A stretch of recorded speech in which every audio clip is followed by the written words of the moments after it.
actuellement le record européen. Avant d'arriver aux bétonnières de l'usine à béton, pour y être malaxés, les agrégats et le ciment empruntent des parcours différents.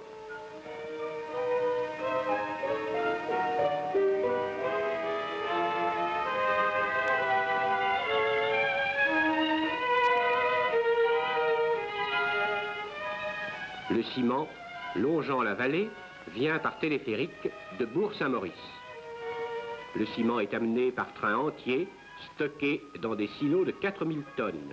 Repris à leur base, il est versé dans les bennes d'un téléphérique. Sur le parcours, les bennes surplombent l'usine de Malgovert. L'eau, amenée par 2 conduites forcées, alimentera cette seconde centrale sous une chute de 750 mètres. 4 alternateurs de chacun 80 000 kVA, entraînés par 4 turbines doubles Pelton de chacune 105 000 chevaux, produiront annuellement en moyenne 630 millions de kWh. Pour assurer un débit de 35 tonnes heure, 550 bennes fermées empruntant un téléphérique monocable font le circuit sur la distance de 21 km qui sépare Bourg-Saint-Maurice du barrage.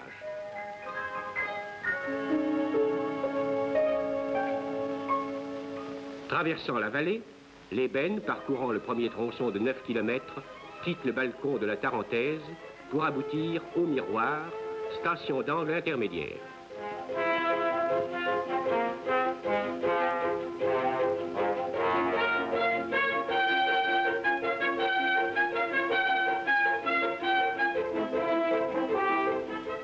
Le deuxième et dernier tronçon de 12 km les conduira au plateau des Boisses, au-dessus du barrage.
Après un voyage de 21 km, la benne arrive à la station supérieure des Boisses pour déverser son ciment dans un des 6 compartiments des silos de 4000 tonnes.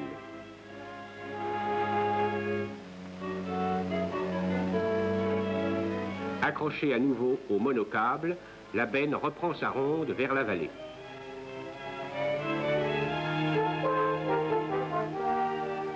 Des silos de 4000 tonnes, le ciment est refoulé par pompe Fuller dans le silo central de l'usine à béton, tout en haut de la tour Johnson, pour y rejoindre l'agrégat. Dans la région proche de Tignes et du plateau des Boisses, l'altitude varie de 1800 à 3800 mètres. Un choix s'imposait pour l'extraction des matériaux nécessaires à la préparation des agrégats. En raison de son affleurement calcaire, la région du bois de la Laie, située à 3 km en amont du barrage, a été choisie pour y exploiter la carrière.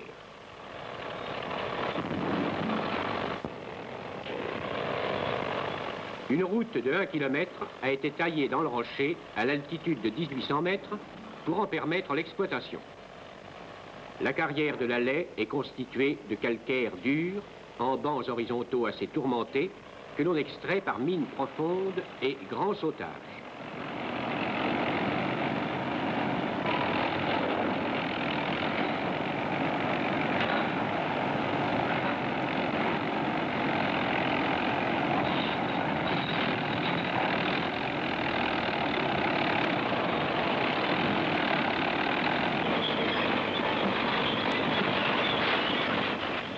Des pelles diesel chargent les matériaux dans des camions bennes Euclide de 15 tonnes en vue de leur transport au concasseur primaire.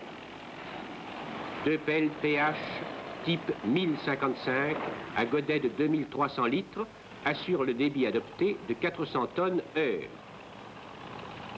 Les chargements se font suivant la position des déblais après le tir et en fonction du regroupement des éléments épars remis en tas par les bulldozers.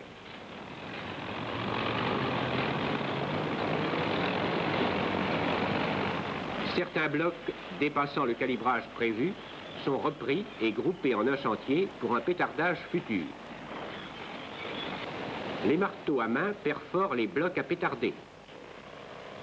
En raison du débit moyen d'extraction demandé, la carrière ne peut pas attendre le chargement des derniers déblais pour préparer un nouveau sautage. Deux sondeuses Bucyrus du type 29T, automotrices sur chenille, creusent jour et nuit les trous de mine.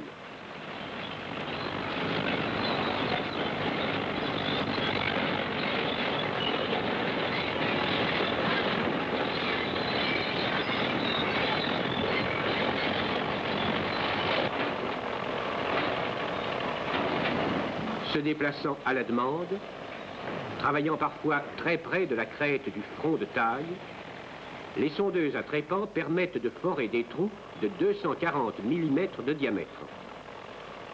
À chaque levée du bras de sondeuse, la masse tige de 1250 kg retombe et son trépan attaque le rocher.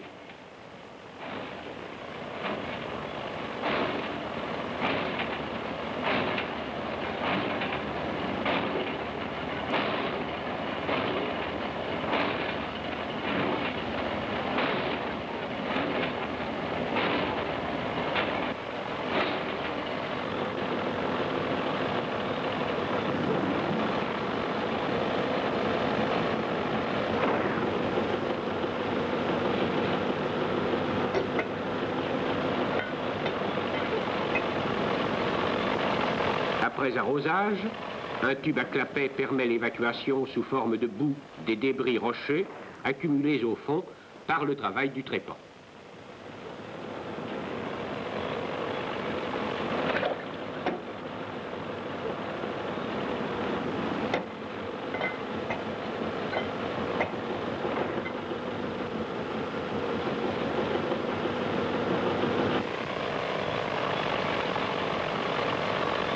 Dans la carrière vide, camions et pelles ont ralenti leur activité. Par contre, sur la crête de la carrière règne une singulière animation. Un grand sautage se prépare. Le sable nécessaire au bourrage est amené à pied d'œuvre par caterpillar. Les caisses de dynamite sont déjà réparties en fonction des charges à réaliser.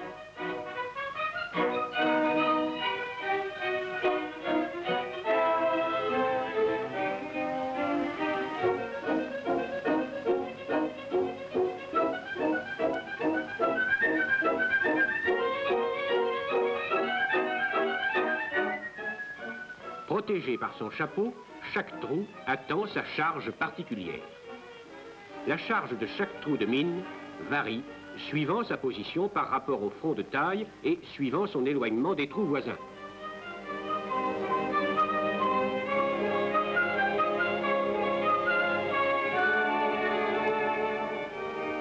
Un plan préparé à l'avance précise la position des charges et l'emplacement des bourrages de sable.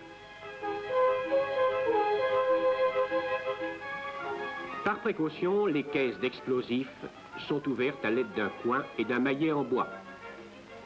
D'autre part, l'artificier déroule ses cordeaux détonnants lestés de cartouches amorces.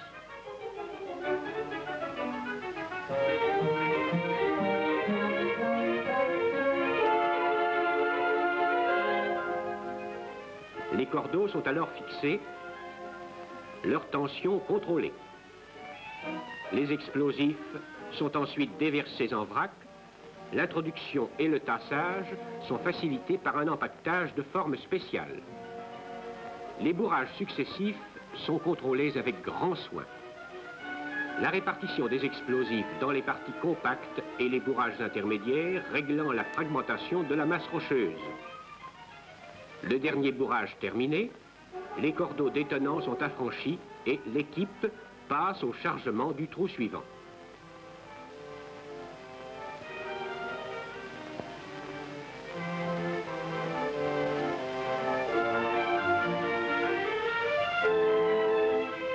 Pendant les derniers préparatifs, les pelles se retirent, la carrière se vide.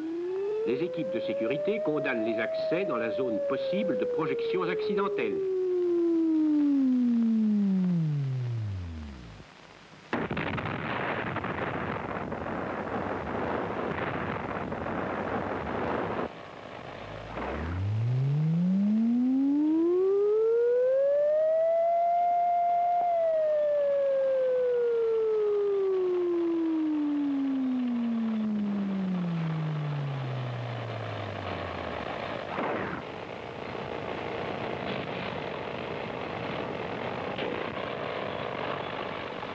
Déjà, les pelles sont à pied d'œuvre.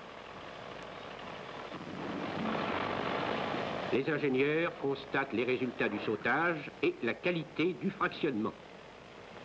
Un tas de 80 à 100 000 tonnes s'offre à nouveau au chargement qui reprend son rythme régulier.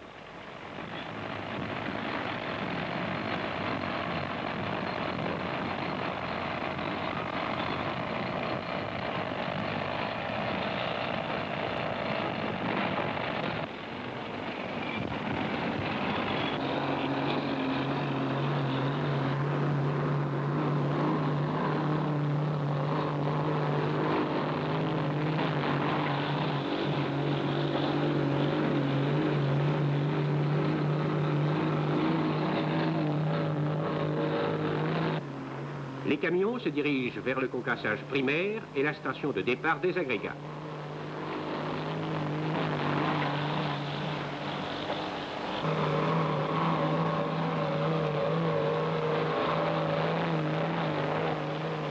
Le concasseur primaire giratoire Alice Chalmers de 42 pouces réduit la dimension des plus gros éléments à 250 mm environ. Son débit horaire peut atteindre 700 tonnes.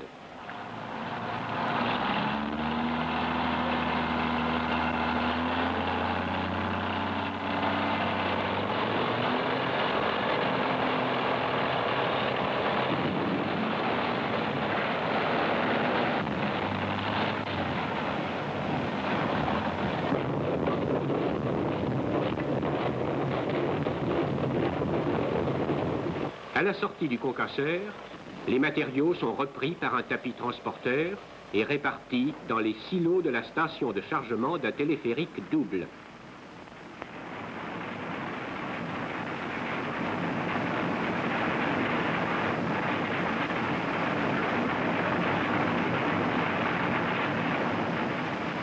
La benne, en arrivant, quitte le câble tracteur.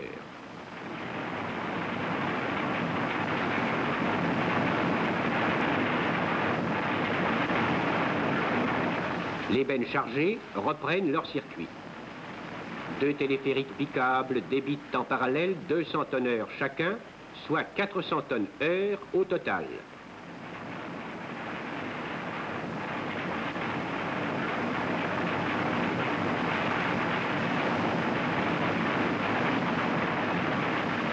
À leur pylône, les deux circuits de benne fonctionnent en toute indépendance sur un parcours de 2200 mètres séparant la carrière de la station d'arrivée du plateau des Boisses.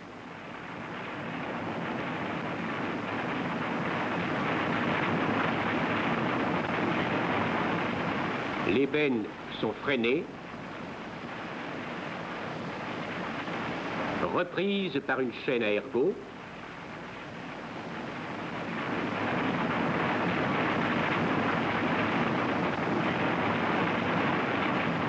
conduites au-dessus de la trémie culbuté automatiquement.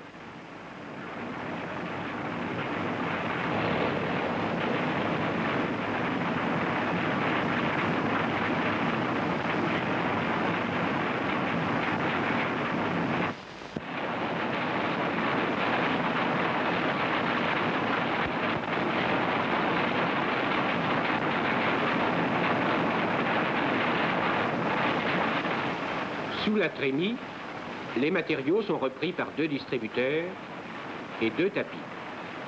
Ils sont acheminés vers 2 chaînes de criblage parallèles et symétriques de 200 tonnes heure chacune.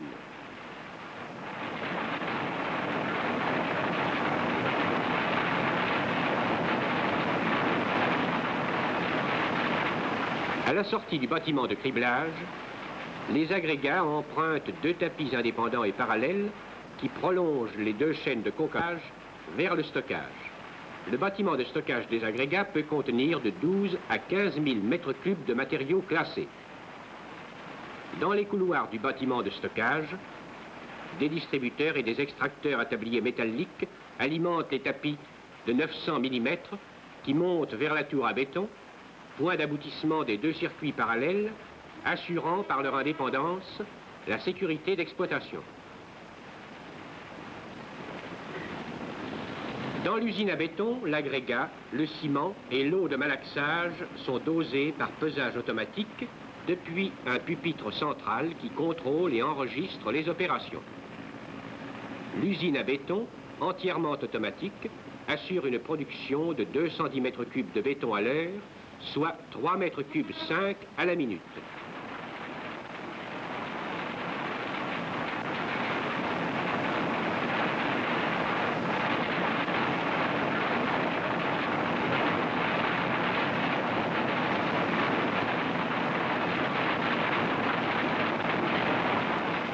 Pour évacuer ces 3 mètres cubes 5 à la minute, un réseau de voies normales en rail lourd, formant un circuit complet, a été établi.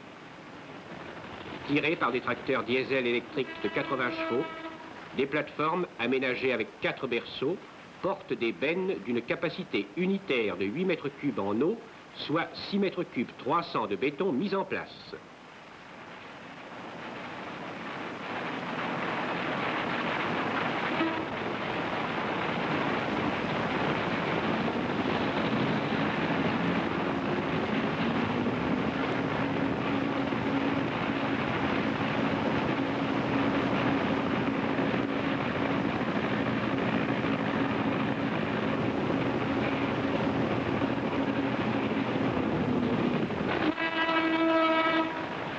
La plateforme avec ses bennes chargées, chacune pesant 20 tonnes, est dirigée vers les Blondins.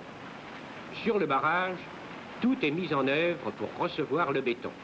Selon son état d'avancement, chaque plot offre un aspect différent. On maintient l'humidification du béton pendant sa prise, sur le plot par un arrosage continu par pulvérisation, sur les parements par rampe d'arrosage. À côté, les coffrages glissants sont relevés de 1,50 m en vue d'un prochain bétonnage. On remonte tout un parement de plot à la fois, à l'aide de petits trépieds équipés de treuils à main.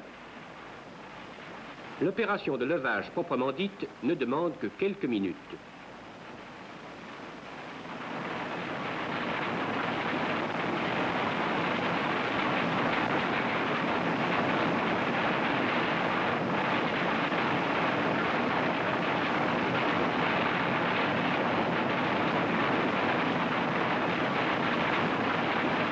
Le coffrage remonté permet une nouvelle levée de béton de 1,50 m.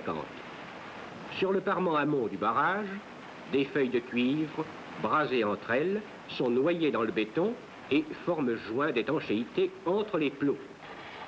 Le coffrage remonté est décapé à la brosse pneumatique. Toute trace de béton adhérent est nettoyée.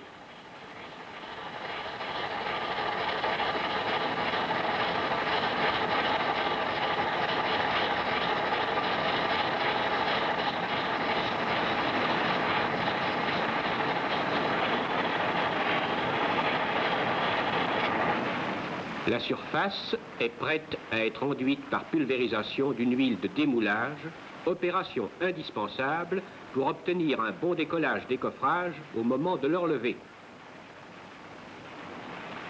Les boulons de fixation des coffrages glissants sont munis d'un écrou spécial qui restera au démontage dans le massif de béton.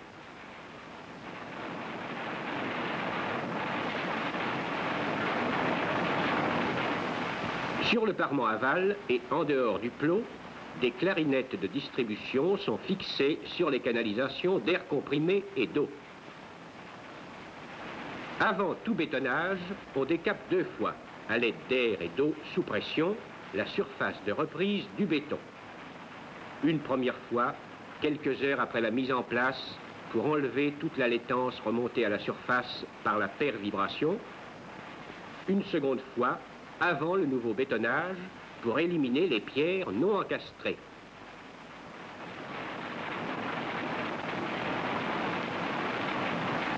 Contrôlé dans sa fabrication, le béton l'est à nouveau 72 heures après sa mise en place, lorsqu'il a fait sa prise, avant le bétonnage d'une nouvelle levée.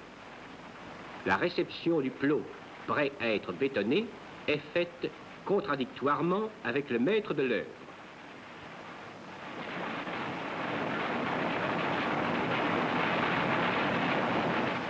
Le chef d'équipe appelle le dispatching. Prêt sur ST, envoyez le mortier.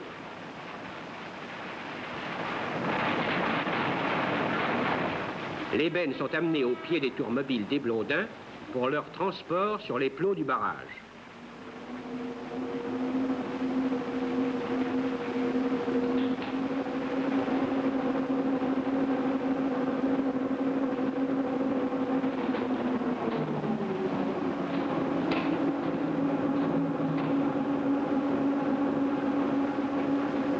Les pylônes